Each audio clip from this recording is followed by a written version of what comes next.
I have a guest with me right here in the studio, the person of Dr. Charles Ogogo. He is a business consultant, he is a mentor, and he's also an author of books such as Igbenedion, A Visionary Mind. He also has the book which he calls My Journey from Okada to World Stage. It's on the legendary Sir Gabriel O. Igbenedion. These are amazing books, and over the past 3 weeks he's been coming right here on the Wednesdays edition of the show to give young entrepreneurial minds, what they need to excel on the business stage. And right here, his focus for today's edition is the legendary founder of this station, Chief Igbenedion, and of course he's right here to give us insights. Welcome, sir. So nice to come here today. All right, Dr. Charles Ogogo, can you please give us background information about, of course, the legendary Sir Gabriel Igbenedion? Okay, and for 3 weeks, I dwelt on the business science of, business magnet like Bill Gates, Aliko Dangote, then Mike Adenuga. But today I want to focus on the Esama of Benin. In the first place, the Igbenedion dynasty started with Pa Okundia, who was a notable warrior. He lived in the days of the legendary Oba Eware the Great, who lived between 1440 and 1478. Pa Okundia gave birth to Pa Okundia, and it's on record that it was Pa Okundia, was the one who had a dream.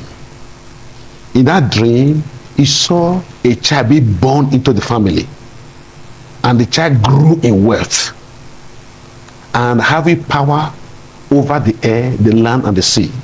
Apparently, God will show him that a time will come, a legend will be born in the family. Then, Pa Okumbo gave birth to Pa Uwebo, and Pa Uwebo gave birth to 6 children. And among the 6 children was Chief Oviawe. Oviawe was the one who gave birth to the biological father of the Esama of Benin, known as Chief Josiah Oviawe Igbenedion. Then, in 1929, Chief Josiah Oviawe Igbenedion made history. He relocated the old Okada to a new settlement.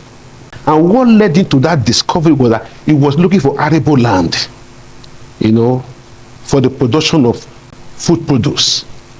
And in the process, he discovered a fertile land, which today is what we call the new Okada. And it will interest you, in 1929, Okada was discovered.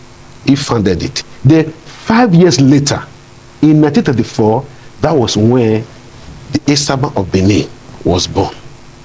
So this is the background information. November 11th, September 11th, 1934 was when the Esama of Benin was born. Okay, so in your book, My Journey from Okada to the World Stage, you basically talked about how the great Igbenedion moved from Okada to Benin City. Can we, get an insight on that? Yes. Amazingly, as the newly discovered Okada was growing, 40 years later, in 1943, when the young Gabriel was just 9 years old, the founder of Okada died. And the mother could not cope with that situation. For the safety of the young Gabriel, the Gabriel was just 3 years old. He had to look for a way out.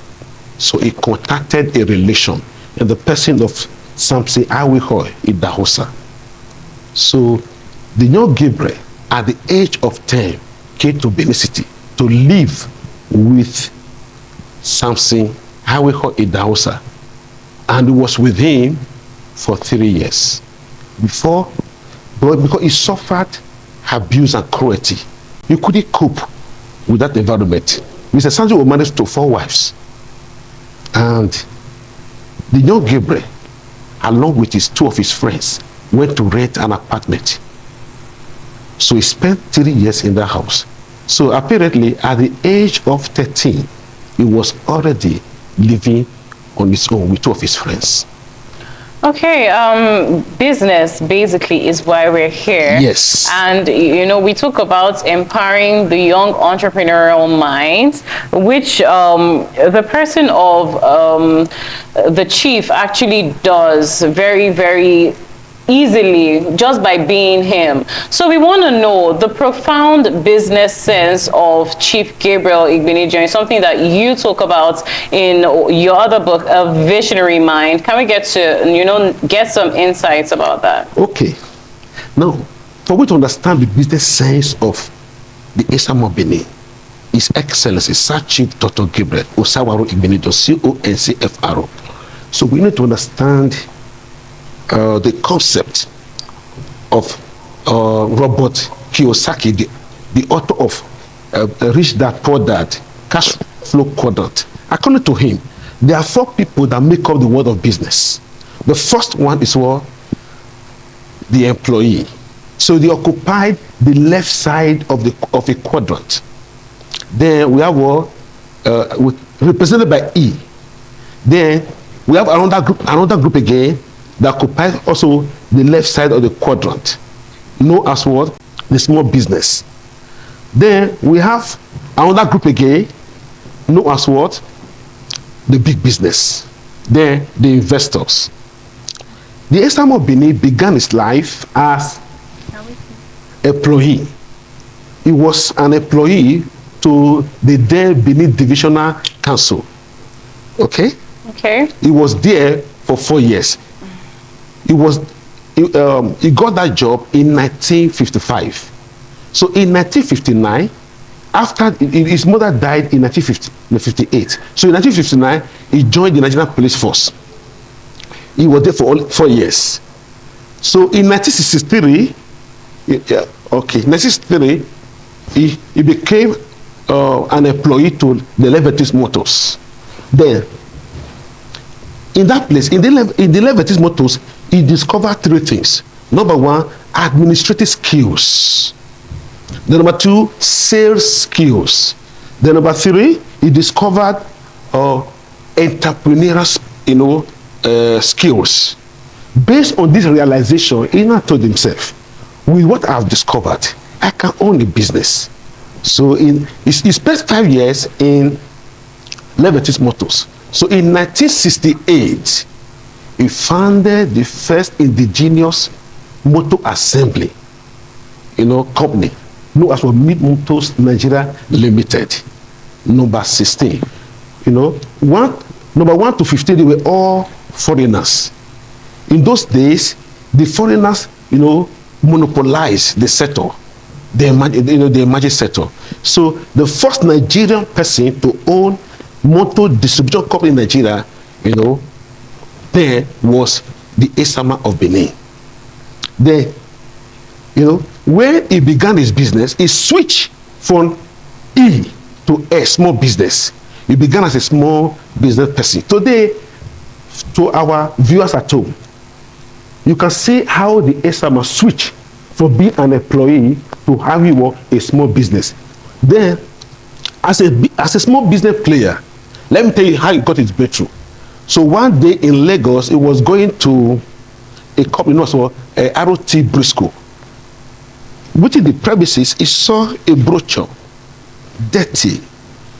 He picked it up, he dusted it, he went through it. And as he went through it, he discovered that that brochure was advertising a company in Japan. That was the Inno Trucks of Japan. So what did he do? He went straight to the embassy, the Japanese embassy, to do more research about the company. Through correspondences, he was invited to Japan. And he had a breakthrough. What was the breakthrough? He was nominated to represent that company in Africa. So in 1972, the first indigenous motor assembly plant was established by him in Benin City. So from there, from there, he now switch from being a small business player to become a big business player. Then I want our viewers to understand the language of the rich, how the rich play their games. There are three things that help the rich to create wealth and transfer wealth. Number one is what? System. A small business person, he's a system to himself. He does everything by himself. Then when you become a big business person, you build a system by employing people who are smarter than yourself to drive that business. So what the Estamobili did was to hire professionals to help him drive his businesses. That's number one. Then another language of the rich was leverage. Leverage is the machine that creates wealth. So what the Estamobili did again was to leverage on the breakthrough he had in 1972 to establish many businesses. So by then, so you can see the switching of the Estamobili. He switched from B employee to S, or as a small business person. From S, he moved to becoming a B business player. Then from B, he became an investor. So he began to invest into real estate, invest into maritime, having ship. Then in 1975, he invested into soft drink. He became the first Nigerian to own a soft drink, company. Then in 1990, himself and his wife established a Benedo Education Center. Then in 1997, this station was established. Then in 1999, the big one, he became the first Nigerian to own a private university. So you can see the Estamobili. The wealth he has created was not magical. He grew through the ranks of fire. Then the youth of today, they're in a hurry. They want to become a billionaire one day. So look at the process. First, he was an employee. Then he switched to another quadrant. He became a small business player. Then he had a breakthrough. For there, he now migrated to the next quadrant. He became what? A big business player. But then he now understood the language of the game of the rich. System and leverage. So if you want to build, if you want to become a multi-billionaire, you have to grow small. Like for instance now, let me give you the trick of business. When the Estamobili established Mid Motors Nigeria Limited, the initial capital was £2,500, and within 3 years there was a turnover to £1,300,000. Okay, then the car in his workshop was only one. He didn't start with 10 cars in his workshop, just one. And again, look at another one again. When the aviation, when it began in 1981, can I give you a little story about how he became the first Nigeria to own a private jet? It happened in 1981. He went to the airport, and for 6 hours, he waited to board the flight to Benin along with technical partners from America, General Electric.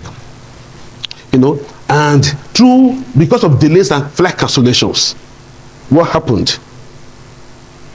The journey, he waited for 6 hours. There and then, he saw a magazine, Flight International magazine. He began to go through it. As he was going through it, at the center spread, he saw an advert. He saw an advert there.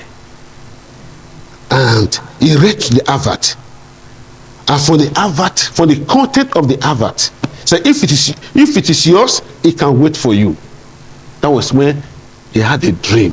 to own his first aircraft. Okay, really quickly before we, call it a wrap on this segment of our, discourse on Business Rendezvous today, we're talking about empowering the young entrepreneurs, right? And you've given us, your own brief but broad overview of the business sense of Sir Chief Dr. Gabriel Osaro Igbenegum, which is the founder of of this establishment. I want to know, how should the young mind take this, the young entrepreneur? What can he take from the business sense of Sir Chief Dr. Gabriel Osaro Igbenegum? Okay, what it can take for you, like I said earlier on, number one, when he was working, in the 11th, he made 3 discoveries. Number one, he discovered his entrepreneurial skill. He discovered his sales skills. He discovered his administrative skills. So to be an effective businessman, you must have a sales skill. You must be able to market your product. Then number 2, you must know that you are what? An entrepreneur. You must think like an entrepreneur. Okay? Very, very important. Okay? Then administrative skills. You are able to manage the business that you have, which Isama has, did. Then don't forget, you must start small. Don't start big. The idea of waiting to start big can put you into stress. Just start small. Then manage what you have. All right, thank you so much. I'd like to have your final words on the program. Okay. What I want to give to you today, first of all, let me give the quote of the Islam, which I too much like. And that is, the Islam of Benin believes that success without successor is a failure. So, in whatever you are doing, have that in your mind, you must produce a successor. Then my final word to our viewer too is the famous quote of Peter Senge, in his book, The Fifth Discipline. He said, be open to new ideas. Be open to new ideas. Then number 2, then as a young business entrepreneur, be open to new ideas. Then the man said again, be frank with your team. So to be an effective CEO, you must be sincere with your partners. Then he said communicate frankly. Then the third one which I like, he said, understand how your system works. So most CEOs, they hire professional to work for them, but they don't understand how that system works. You must understand how your system operates, how your system works. Very, very important. All right, thank you so much, Dr. Charles Ogogo, business consultant, mentor, and of course, author, for sharing all these amazing insights with us today on the program Business Rendezvous.